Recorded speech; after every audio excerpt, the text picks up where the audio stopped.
to the next installment of the Pluribus Graduate Student Lecture Series. Today's speaker is Zach Foda from the Molecular Cell Biology, or MCB program.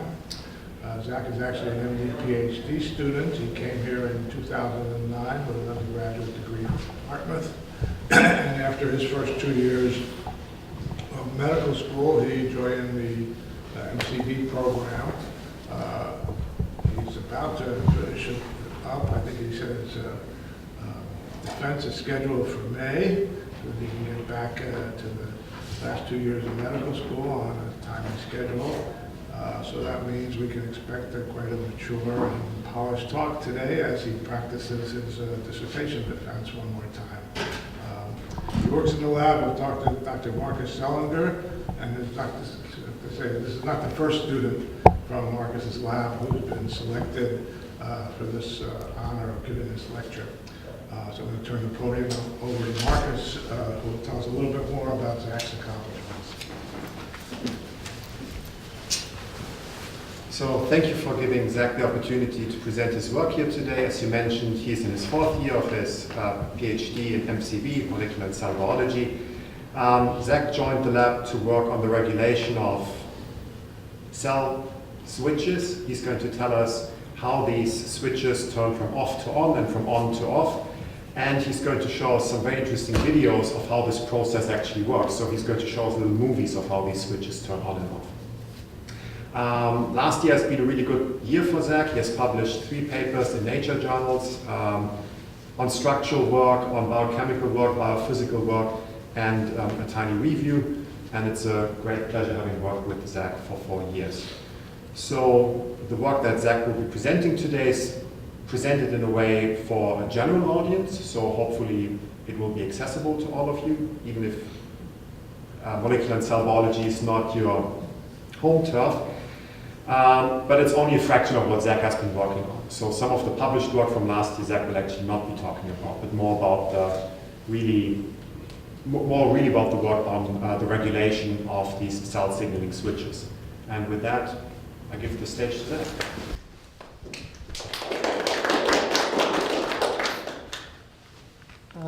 Okay. So thank you, Marcus, for the introduction. Thank you, Joel. Thank you, I guess, to the graduate school and the provost for inviting me. And the name of my talk is E pluribus unum, from many signals, one action. So this is a little bit of a play on words. You may have seen this on your quarter or your dollar bill, but hopefully in the context of my work, you'll understand the meaning of this as well. So I'll first start with a little bit of an outline. So this is basically the structure of my talk, starting with some ideas about cancer statistics, or catching the second baddest killer in the country. We'll move on to then some of the results that I have to present, dynamic allosteric network, or in layman's terms, how switches in our body work, and finally moving to the last point, how to turn off the light switch on cancer. So I mentioned cancer several times in that first slide, and you all know what cancer is. You've all been personally affected by cancer, either friend, loved one, yourself. And what you may not know, however, is that cancer, what the burden of cancer is on a national level, on an international level. So 1.6 million cases of cancer are diagnosed approximately every year in the United States. To get a sense of how many people that is, it's actually roughly the population of the county we live in Suffolk County. So roughly the population of Suffolk County every year is being diagnosed with cancer. And not just in terms of number of people, in terms of money, actually, cancer is a huge burden on society, costing about almost $90 billion a year, which is the gross domestic product of the country of Croatia. So a lot of money is spent on cancer every year. And not just on the national level, on the more local level. So in the state of New York alone, there's 100,000 new cases of cancer every year. Since baseball season just started, I thought it would be a nice visual analogy of that. That's enough people to fill both of the stadiums we have in New York here, a Yankee Stadium and Citi Field. Every year, people are getting diagnosed with cancer in that amount. And on sort of a per person sort of basis, cancer will actually affect 40% of people throughout their lifetime. So that's 2 in 5. That's a lot of people. And this actually equates to 25% of deaths actually are caused by cancer, which is the second leading cause of death after heart disease. But the way the trends are going on both of these diseases, I see that line crossing at some point in the near future. So we know cancer is a problem. It affects a lot of people. What can we do about it? So there are treatments for cancer. There's chemotherapy that we all know. Unfortunately, although these are effective in treating some cancers, treating people, they're very harsh. They have terrible side effects, and if you've ever met a patient who's had chemotherapy, a lot of them will tell you they feel much worse during the chemo than they ever did with just the cancer. And they cause, like I said, side effects like most visibly hair loss and weight loss, all these bad things. So it's pretty clear that we need to make better treatments for cancer. If we're going to treat people well, if there are that many people who have cancer, we need better treatments. But how are we going to get these better treatments? We're going to need to figure out rational ways of getting better treatments, and this is going to be based on the mechanisms of actually how cancer works. So an easy way, or a way to explain how cancer works is to actually use an analogy. So it's all in this room, we probably know that we have, that our body is made up of organs. These organs are made up of cells. And for the normal functioning of the body, we need these cells to do their jobs on time and not go off course. They need to be regulated. This is similar to, our body is similar to having a sort of traffic network where we need cars to drive at a certain pace, follow certain rules in order for us to avoid 1, traffic jams, 2, terrible crashes and all sorts of poor outcomes. However, when we move from normal cells to tumors, we get these nasty looking cancer cells. These cancer cells can be thought of as runaway cars that are speeding, not playing by the rules of the road. And as you all know, I mean, you've all driven on Long Island, cars not playing by the rules of the road can cause terrible things, crashes, traffic, Long Island driving. So that leads us to sort of the differences between a normal cell and a cancer cell. And there are several reasons why a car could be speeding. One of them, for example, is that the driver either has a lead foot or a stuck accelerator. So we can use this metaphor to sort of explain why the current therapies are maybe not as good as they can be, and how we could actually get new therapies. So, like I mentioned, traditional chemotherapy is harsh, it's blunt, it's really targeting, it's not really targeting things precisely. It's like taking, so we have on the road normal cars, speeding cars. It's like taking a bed of nails and throwing it in front of just all of traffic. The speeding cars are going to get hurt more, they're going to blow out their tires worse, but every car is going to get hurt. At least any car that's moving. No parked cars are going to get hurt, but there aren't that many on the road. And so this obviously is bad for traffic. However, if we aim more specifically at the cancer cells, we can get around this. So how could we do this? So cancer cells are, by definition, classically, cells that are sort of replicating, expanding faster than normal cells. And that's why there are these speeding cars. But this is not the only trait of a cancer cell. These speeding cars aren't just cars that are speeding, they're cars that are speeding and are very good at speeding. So if you think of a car like this, it has a stuck accelerator, cut brakes, an infinite gas tank, avoids the cops, swerves in and out of traffic, avoiding crashes. So it's really sort of designed to speed, not just speeding. And so some of its major strengths in terms of avoiding the speeding can actually be targets for weakness. So in this case, if we have a stuck accelerator, what we can do is actually develop some sort of drug or therapy, jam it under the accelerator, and then only the speeding car is actually going to be pulled off the road. And this is conceptually targeted therapy versus the cytotoxic therapies, the classical cytotoxic therapies we currently or traditionally use.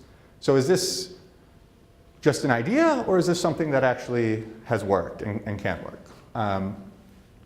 So the answer to that question is yes, yes, these things have worked. This is the cover of Time magazine. I don't know how many people will read that. I don't know if it still exists, but in 2001 they had a picture of some pills, and this is one of the new drugs to target cancer. And this drug is actually targeted therapy. And the reason it made the cover of Time is that it worked. So this is just the number of deaths, so 2,400 deaths from a certain type of cancer before Gleevec's introduced. After Gleevec, which is this targeted therapy, we've reduced the amount of deaths 80%. So that's huge. So if you're saving 80% of lives who have this sort of cancer, that's a huge improvement.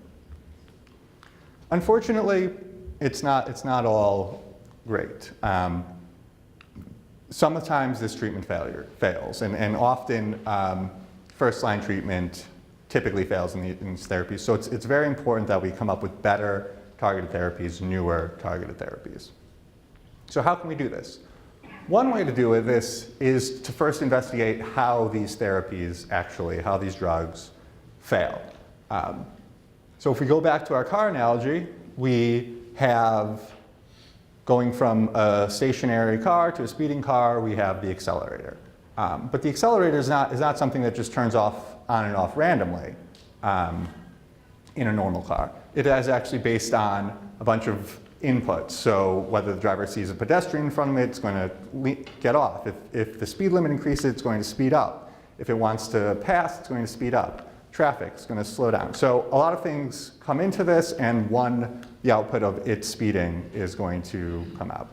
In the cell is sort of controlled in similar mechanisms. So going from normal cell to cancer cell, you've actually got these, what we'll call here switches, that need to be turned on and turned off in order for the cell to actually function correctly. And they have, similarly, a whole bunch of signals coming in. Different than these, but just as important, at least for the cell. And it takes all of these and has to sort of put them all together and get one coherent output. So how does it do it? How does this switch work? So let's take a step back, or let's talk about what this switch is. So like I said, we have this accelerator, and in our body we have this blob that I called a switch 2 slides ago, but now I'm going to call a kinase. So kinase is just the name of the type of switch we're looking at.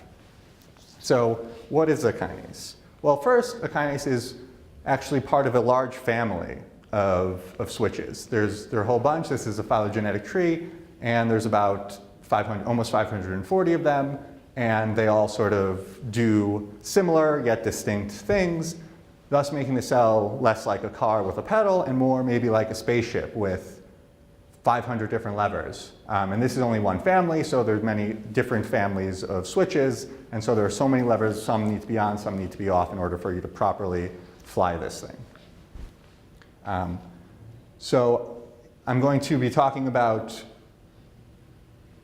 the kinase, going to be showing you a lot of pictures and some movies of the kinase, so let's have a look at what the kinase actually looks like. So here's a sort of schematic representation.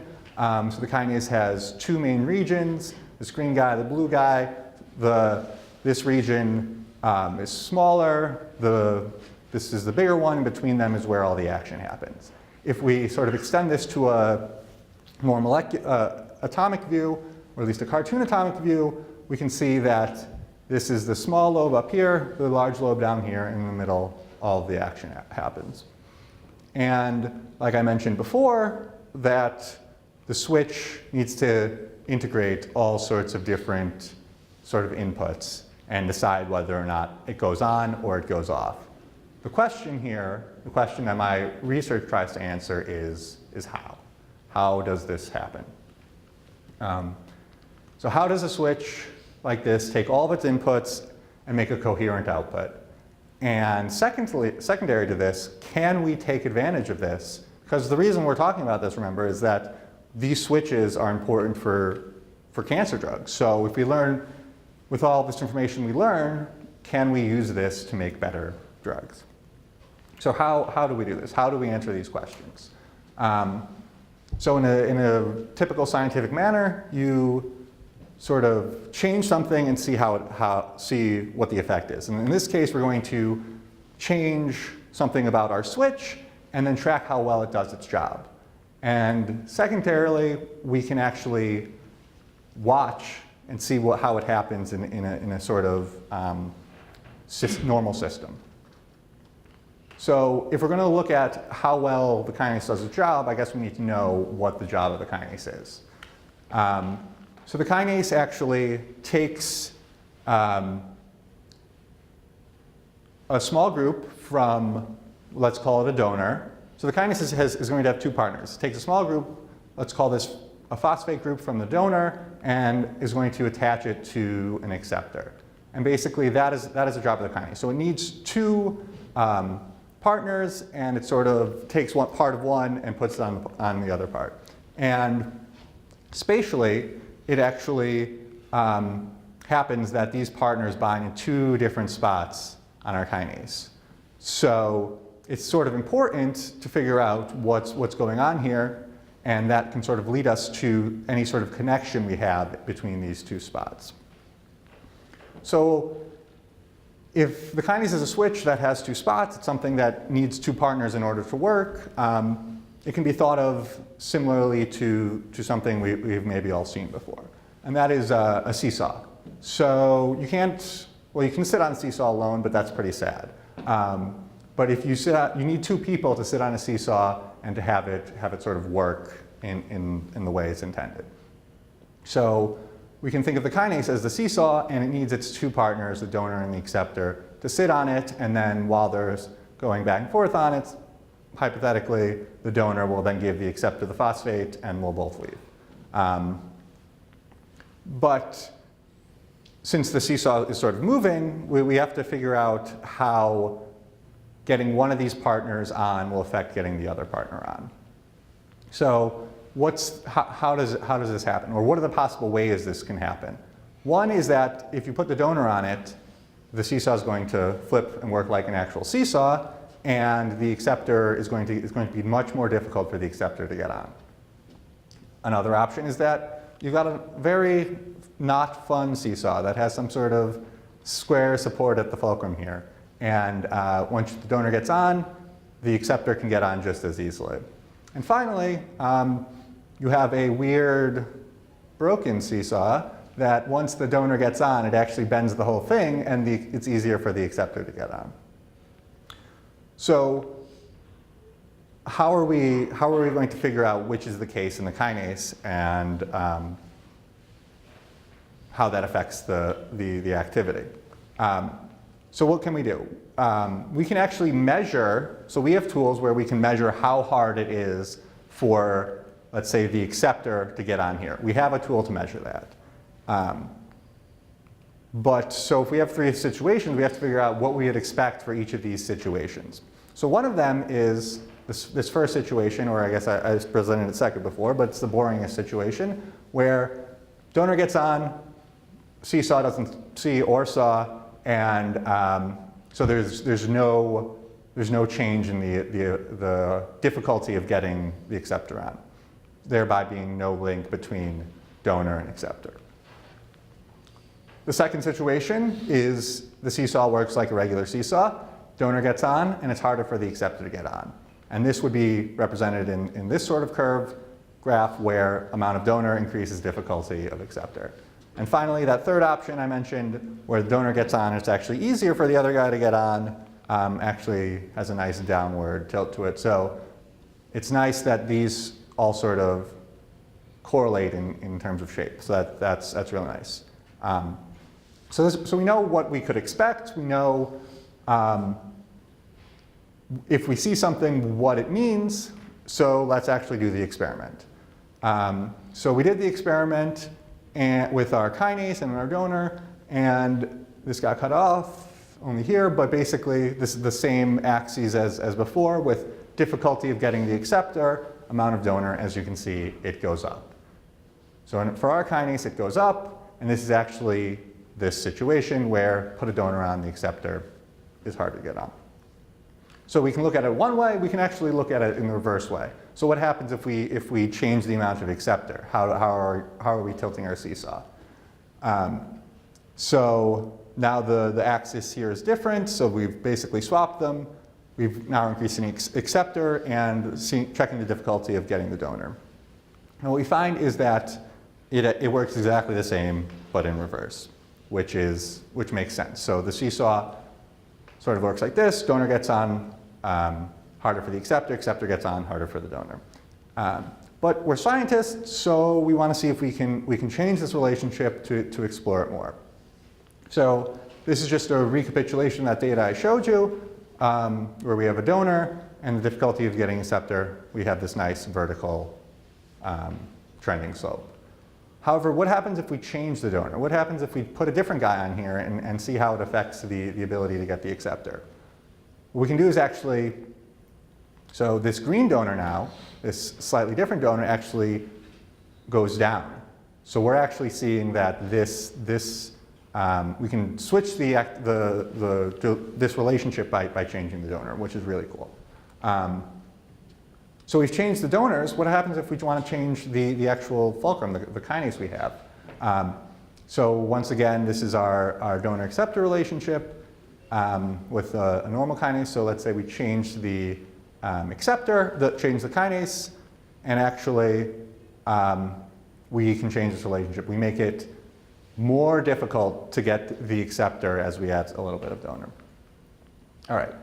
So what did we learn from that? We learned that the kinase can communicate between these different sites because the different sites change the way we can get the difficulty of the other site, and we know that we can change and or break this because we did. But can we learn more? Can we get more detail about this? And the answer, I hope, is yes, because otherwise we wouldn't have asked the question. But so how can we do this? So we actually collaborated with a group in the city, D.E. Shaw Research, and specifically Yibing Shan, who works there, and they have access to these wonderful supercomputers that are specifically designed to work by watching these switches work. So that allows us to ask some questions then about the switches. So a lot of work in the last 30 some odd years have been done on trying to figure out what this switch looks like in both its on position and its off position. However, we don't have much information on what happens in between going from on back to off and vice versa. So this is where our computer comes in. This giant supercomputer allows us to actually watch the switch go from on to off and vice versa. And perhaps we can learn something from that. So this next is going to be a video of what is actually happening. So I'm going to let this loop a couple times, but basically it's going from off. If you track the orange helix, this orange thing here, when it's out, that's off. When it's in, that's on. So from on to off. And as you can see, going from on to off, there's actually this string of nicely highlighted parts that are all moving sort of together at the same time. And so when you visualize it like that, it's sort of, what does it look like? It sort of actually looks like a string of dominoes. So if you're moving something up here, something down here is wiggling, and if you flick it basically anywhere, you're gonna tumble the whole dominoes. So we think that this sort of string of dominoes is what is actually controlling this network. Controlling the switch. So if you have signals, say here and here, like our donor and acceptor, they're sort of connected by these dominoes here, and other signals come in from other places, all connected through this sort of line of dominoes. So what else does this switch explain for us? It can actually explain to us why there are certain treatment failures. So treatment failures in targeted chemotherapy, in targeted cancer therapies, usually come from mutations in our switch. So our switch is changed, and the drug that we were using, so the drug like the one I mentioned before, no longer works because the switch no longer looks like what it did before. However, some of these mutations that we're actually making don't make sense in terms of why they stop the drug from working. So all these drugs are actually targeted where the donor would go, which is roughly here, but some of the mutations are outside of that neighborhood. So how would the mutant actually change things? What the mutant can actually do is conceptually move our fulcrum. So make it harder for us to get the donor, which would be where the drug wants to bind. So basically, the donor or drug can no longer get up onto the kinase and block its activity. So what have we shown in this part? We've shown that the kinase two partners communicate through the kinase. We've shown that this communication is done with sort of switch. We've broken the switch, and we've explained why certain sort of mutations exist. So how can we use this information to make better drugs? We have our network here, but how can we use this information? So that brings us to the third and final portion of my talk, targeting Src kinase allosterically, or how to turn off the light switch on cancer. So before we can talk about sort of how this can help us, we need to figure out what sort of help do we need. So there are challenges in developing new targeted therapies or targeted therapies in general, and they can sort of be broken up into three categories. One of them is specificity. So as I mentioned before in the beginning, our kinase, our switch, is a member of a family of 500 different other ones that all sort of look the same. They're not exactly the same, but they look similarly. So a drug needs to be very specific in order to target one kinase, say 1 versus this red guy. So that's one challenge. Another challenge is affinity. So like I mentioned a couple slides ago, the drug actually binds the same place as the donor. But the cell is full of donor, and presumably less drug, so the drug needs to basically fight harder for the spot than the donor. And finally, resistance, like I just mentioned. When you have mutation that blocks a drug from working, the drug no longer works, drug is useless for that patient.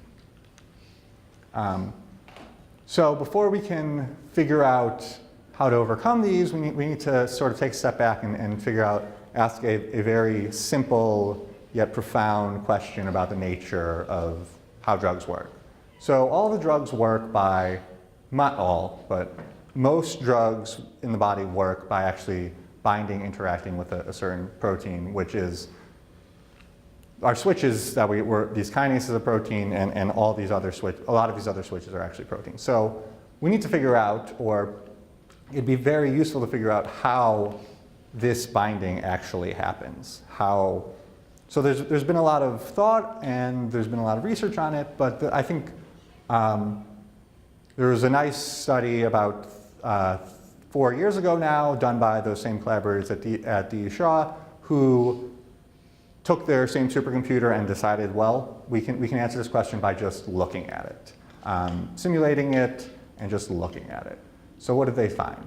So here we have our switch, once again, and then in orange we have a drug. So this is a relative of that awesome drug that was the first example of targeted therapy. And this is going to loop a couple times, but as you can see, first off, that the switch itself is moving about, and the drug itself is actually not heading straight for where it eventually stops. It actually hits a whole bunch of other spots on the kinase first, which is really cool, which can sort of tell us a lot of things about how a drug will work. What can also, as a side effect, we can sort of explore where, besides the known binding site, the drug actually stops throughout this path, and sort of maybe figure out maybe the drug actually likes these other portions too, and maybe if we found a drug that actually liked one of these other portions, we may have a new target. So in this simulation, one of these other portions was actually where you see all this red here, where the circle is actually down here. This is a different sort of site that potentially could be somewhere to target. And fortunately, or coincidentally, or maybe logically, this site is actually smack dab connecting the end of our network. So it sort of gives us two levels of evidence that this maybe is something we want to target. So we have a new site, but why do we care? So I mentioned before all these challenges of targeted therapy. Having a new site actually allows us to overcome at least a couple of these in a certain manner. So I mentioned that all of the kinases are similar. They're actually most similar where they need to bind this donor. They all have the same donor, so that portion is going to be the most similar.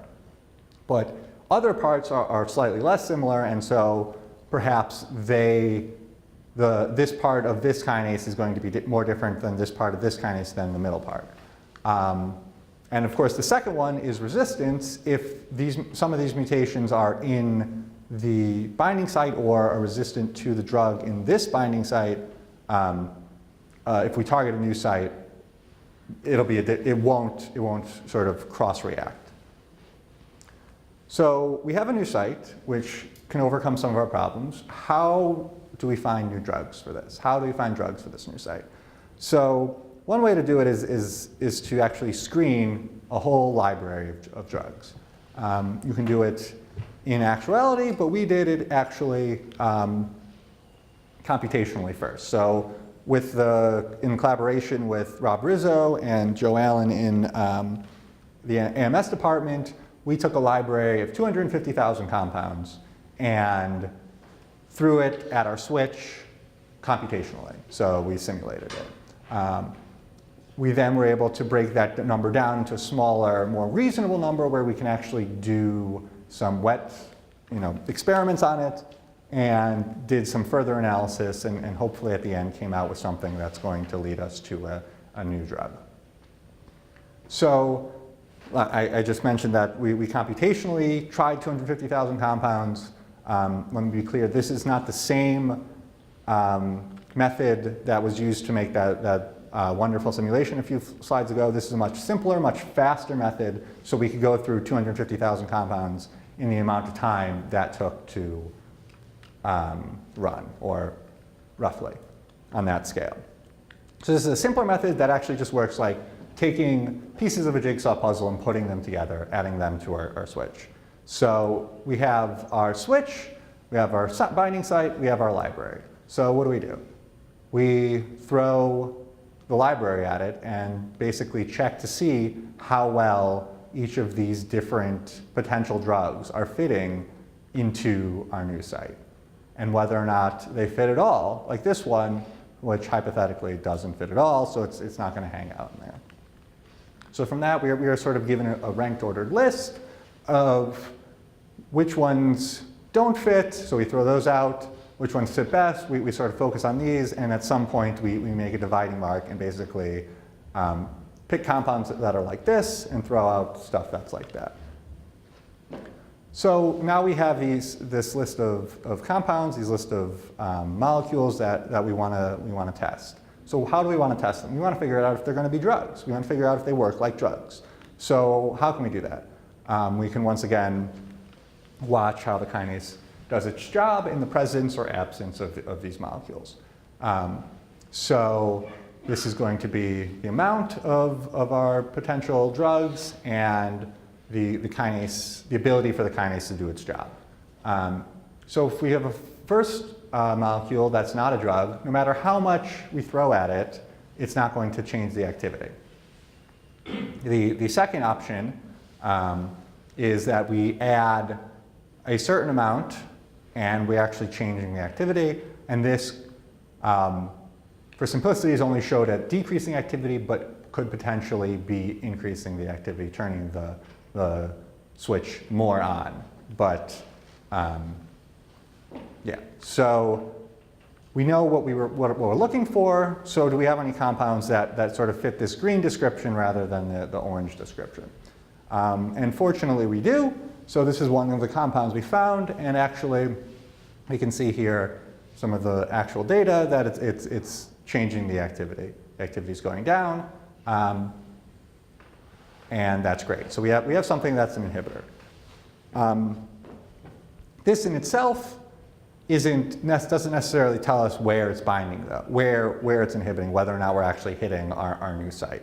Like I mentioned before, there are a ton of compounds that bind in the donor site and inhibit it through there. So we need to figure out whether or not we're targeting our new site or not. One way to do that is to break the new site and see if it still works. So what we did is actually we changed the kinase to basically fill in our new site, and we found with a filled in new site, it doesn't work as a drug anymore. It doesn't turn off the kinase, and sort of gives us a strong feeling that we're on the right track.